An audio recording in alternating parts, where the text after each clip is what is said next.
it takes a second. So while we're doing that, I'm going to go ahead and admit everyone.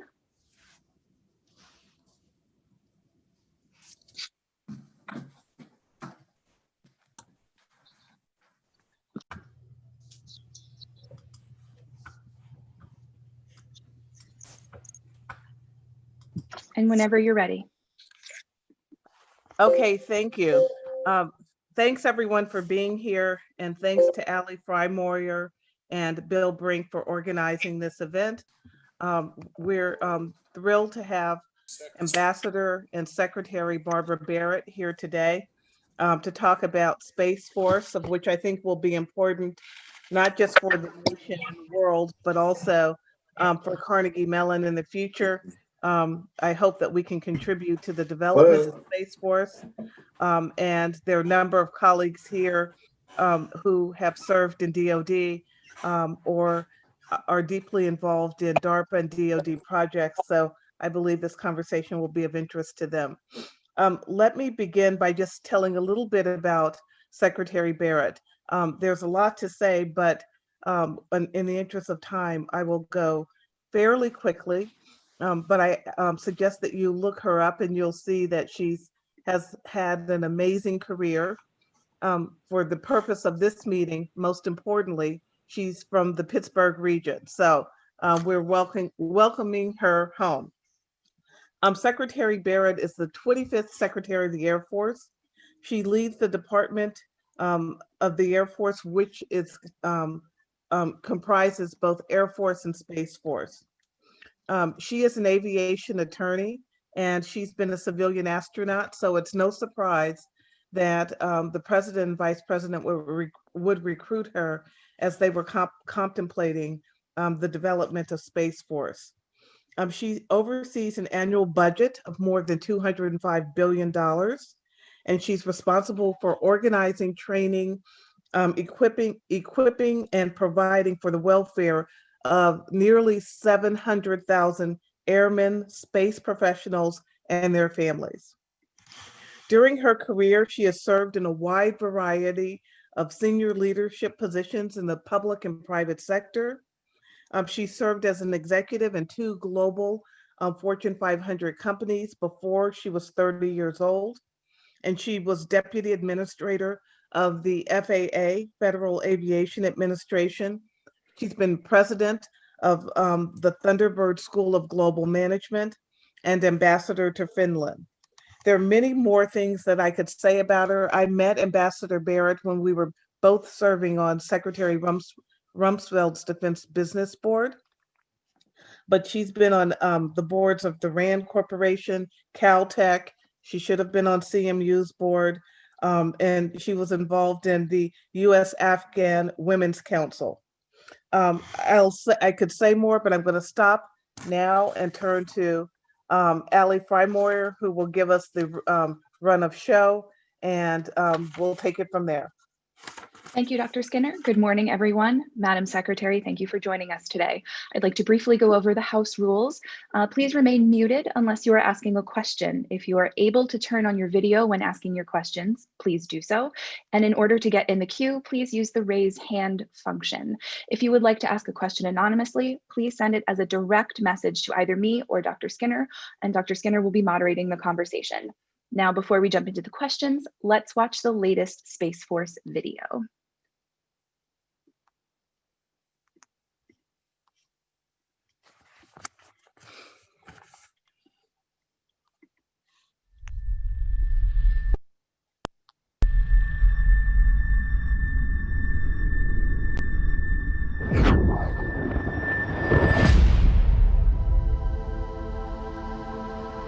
Today, space is essential not only to our way of life, it's absolutely critical to the modern way of war.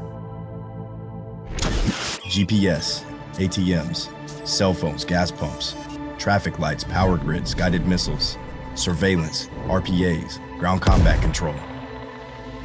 There's no such thing as a day without space operations. You just don't see them.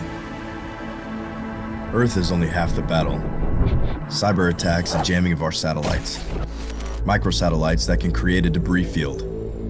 At 17,000 miles an hour, a piece of metal the size of a coin can be weaponized. Now is the time for a military branch with a clear and singular focus on space. A military branch that protects the hopes and dreams of America and our way of life as the space domain becomes more and more contested. It's time for another giant leap. The United States Space Force is being built from the brightest minds across the space operations of the Air Force, our joint services, and the private sector. We aren't just getting ready for the near future, we're getting ready for the 22nd century. When our enemies ask, what if? We will have an answer. When foreign powers can build bases on the dark side of the moon, when private companies are inventing a new economy beyond our planet, we need to stay one step ahead of the future. And the future is where we'll make history. We will fight in an environment with no up or down, no left or right, where there are no borders and nowhere to hide. Our Space Force is defending our country, here on Earth and wherever our mission takes us. As commerce and exploration expand, we will imagine the unimaginable, anticipate the inconceivable, and prepare for the impossible. We won't just think outside the box, we'll think outside the atmosphere, in one of the most challenging environments ever known.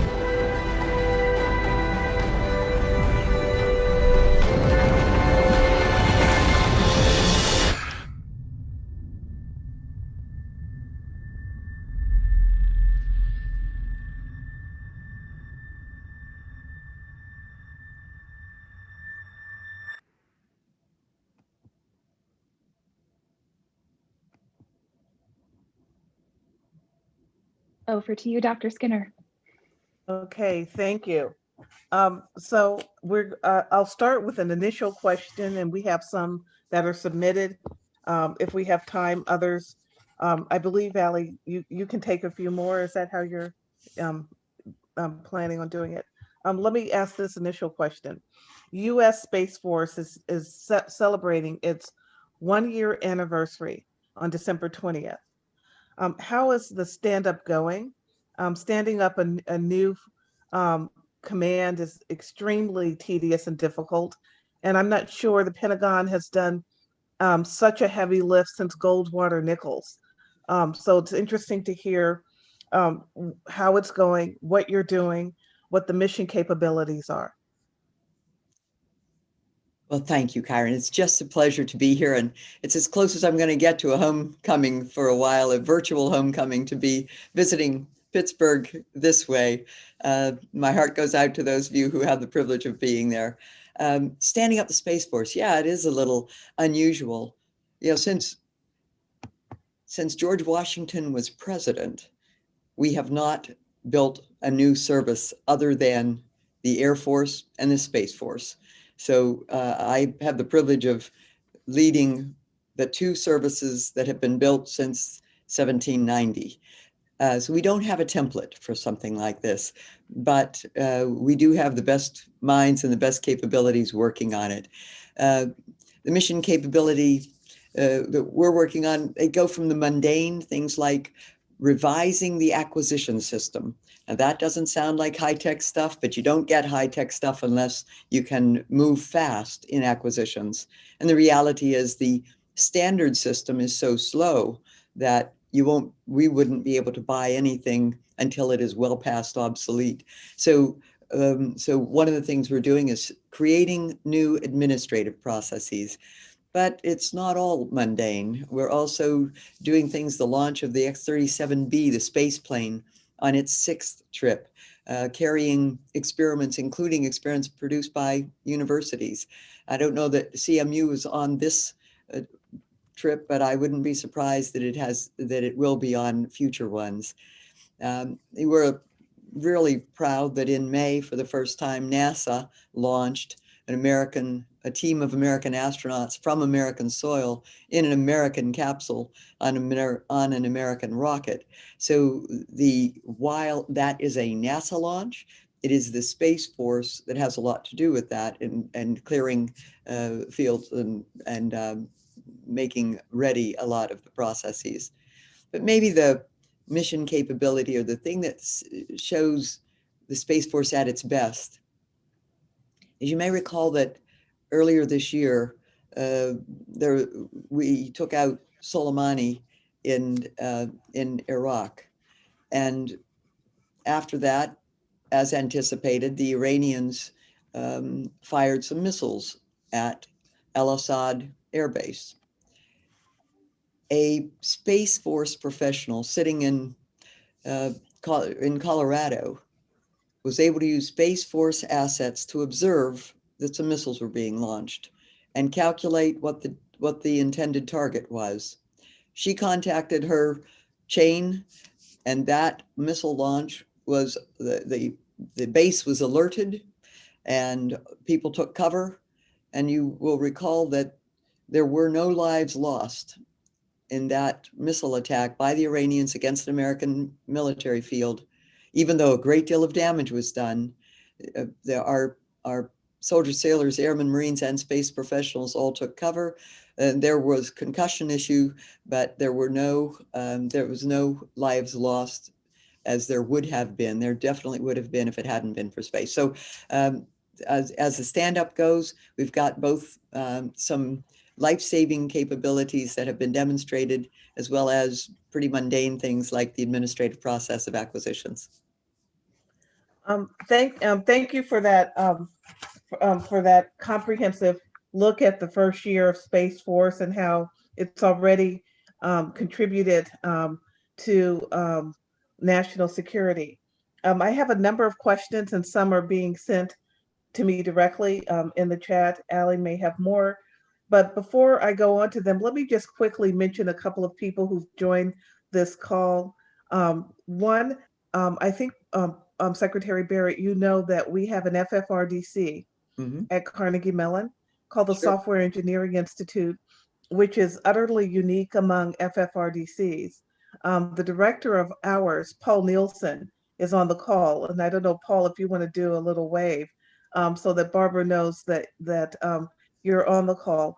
Also, Mike McQuaid is on this call, and he's our vice president for research, and he's a member of the Defense Innovation Board, I believe. So he's Pentagon affiliated. We also have Phil Lehman, who is the longstanding senior administrator in the School of Computer Science. And you remember when you and your husband, Craig Barrett, the former chairman of Intel, visited us, you spent some time touring a robotics lab in the School of Computer Science. Finally, we have Sean Blanton, who is a senior member of the faculty of the engineering school.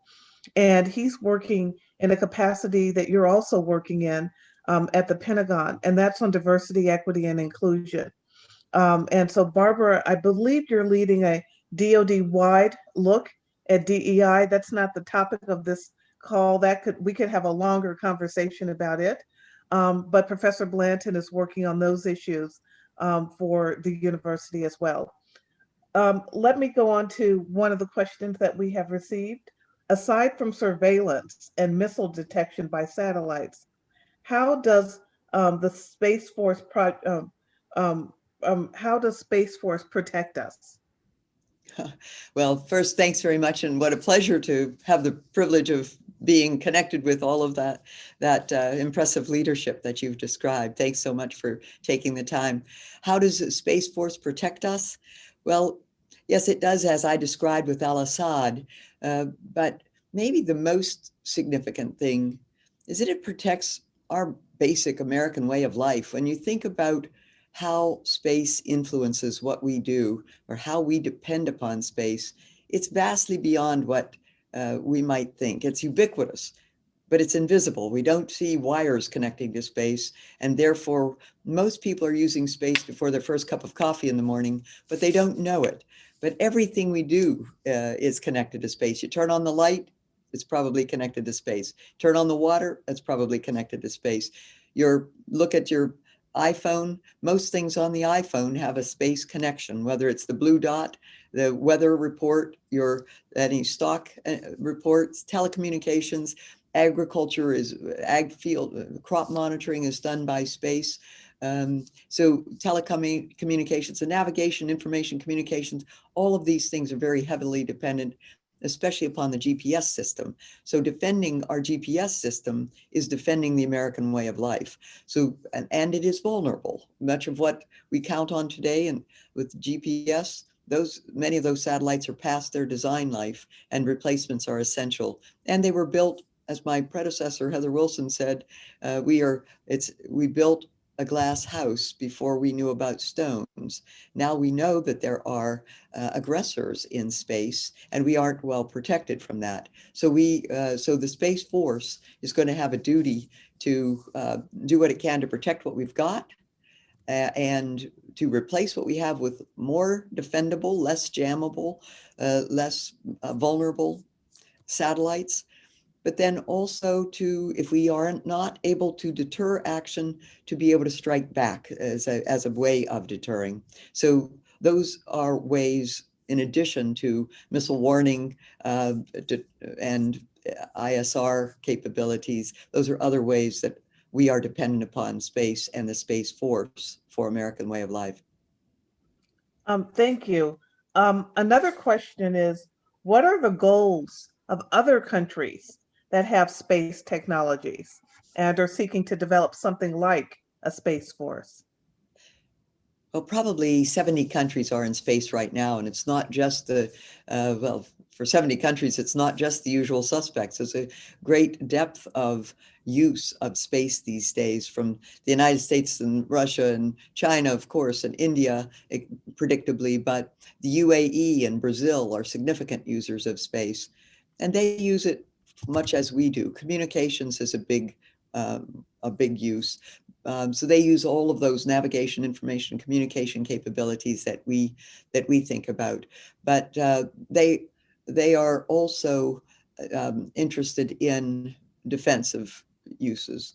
But they're using it for precision on guidance, on weapons guidance, and on just tracking, on tracking products, tracking materials. So our nations around the world are really using space, and it's not just the elite anymore. But in fact, I think that's also helpful.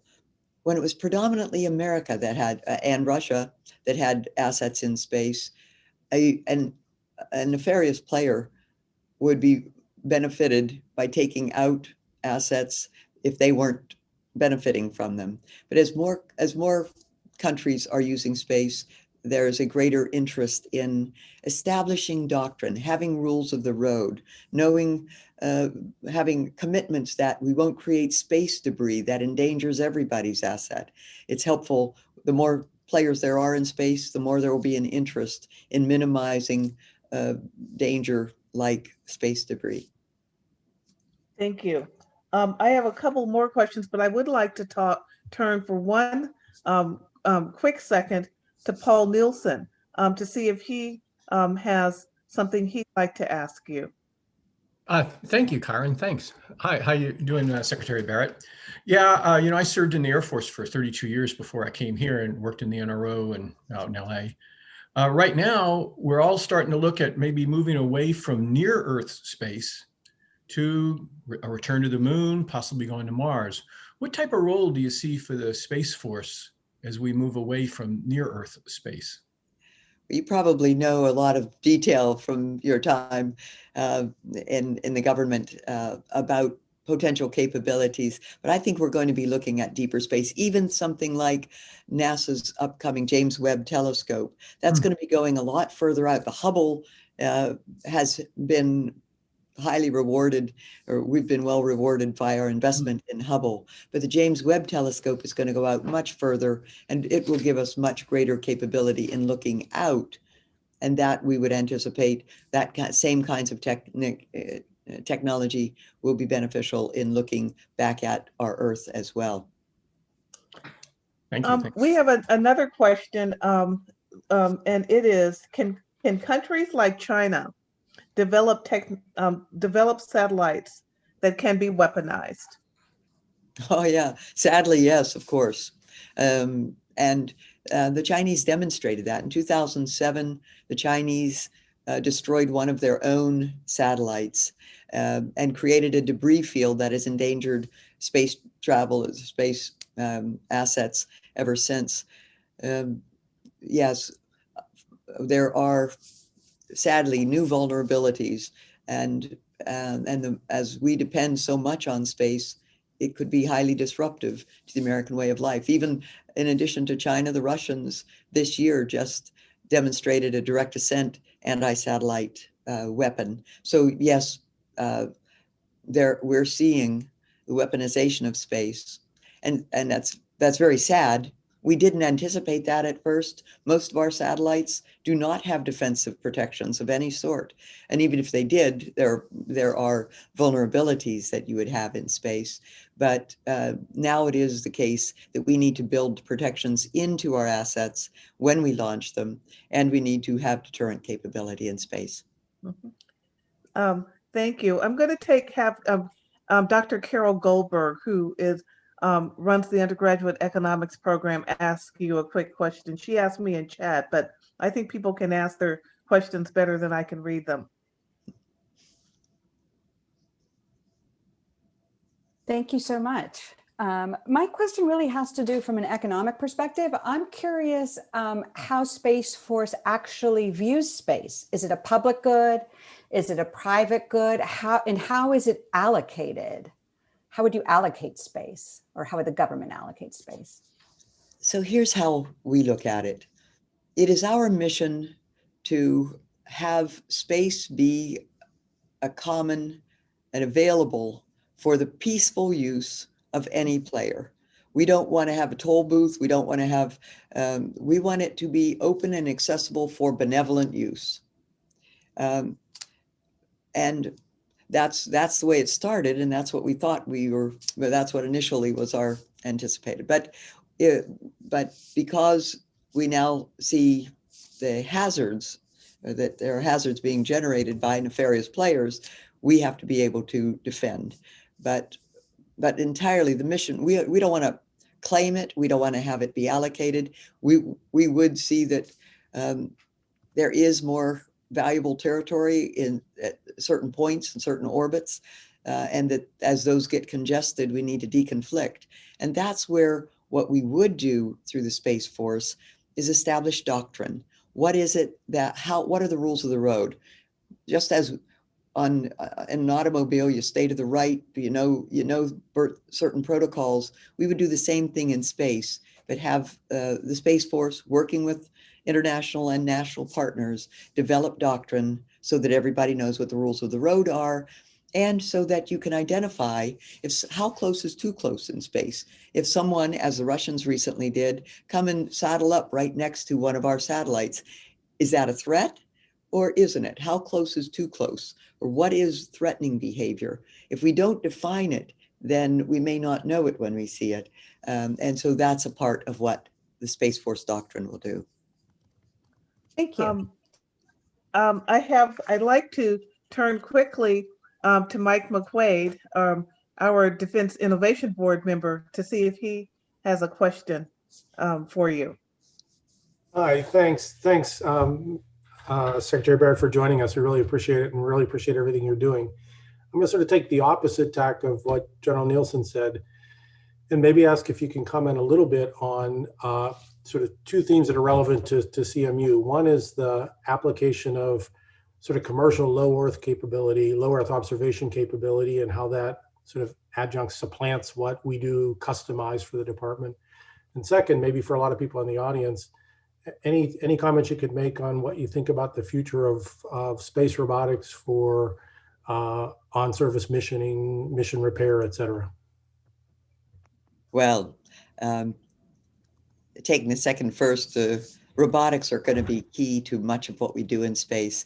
We will anticipate human travel in space, but we will also depend heavily upon robotics, and robotics will be the way that much of what we do in space gets done. Most of what we do in space gets done.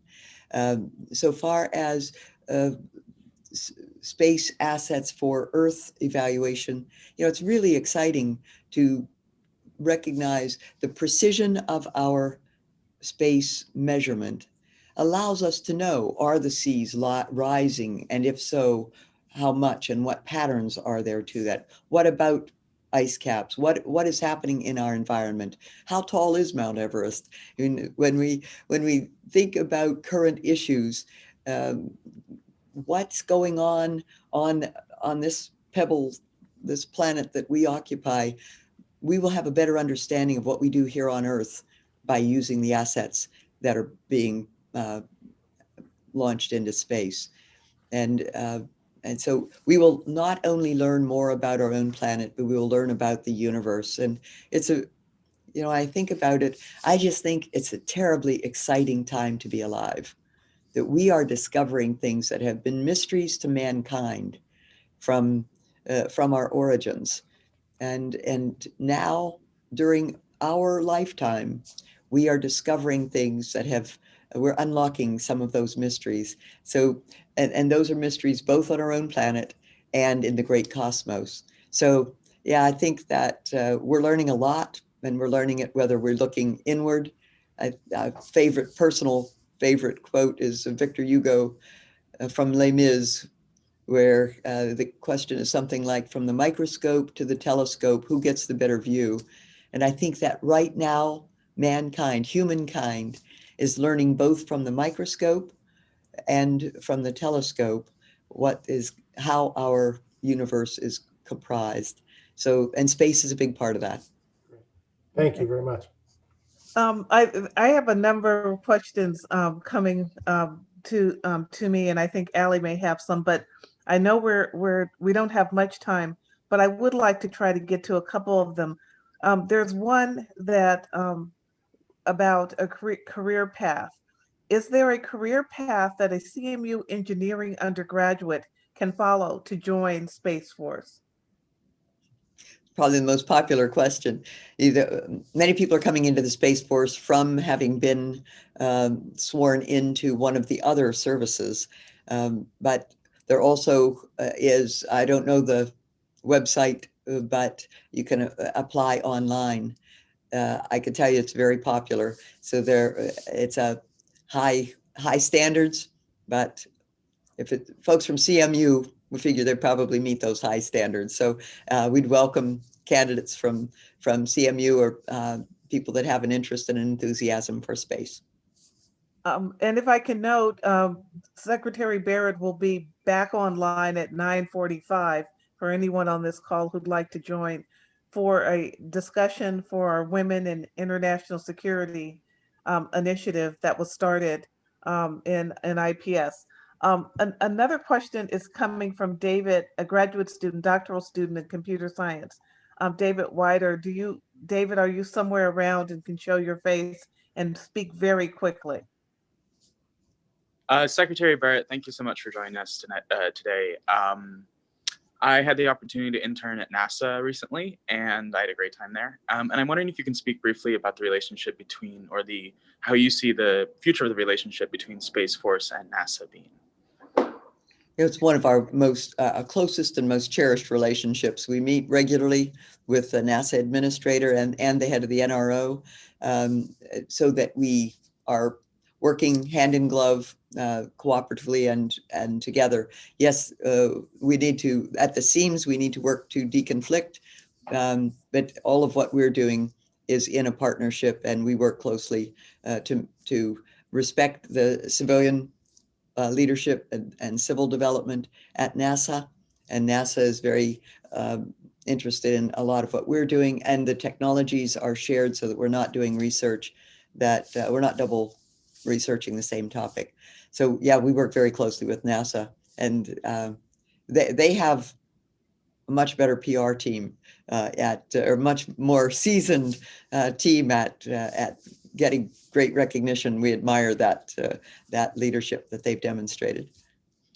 Thank you. We are now 3 minutes over time. Secretary Barrett, would you like to take another one or two, or should we stop and resume on our second topic at 9:45?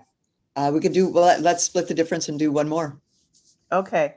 I think the one that we'll take will come from Michael Danko, who is the ROTC lead.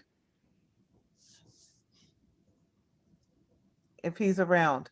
Oh, yes, I am. Thank you, Dr. Skinner. Good morning, Secretary Barrett. Thank you for the opportunity. Like Dr. Skinner mentioned, I manage the ROTC department at the university. So we have cadets and midshipmen from all three branches, primarily Navy and Air Force at ROTC, Carnegie Mellon ROTC.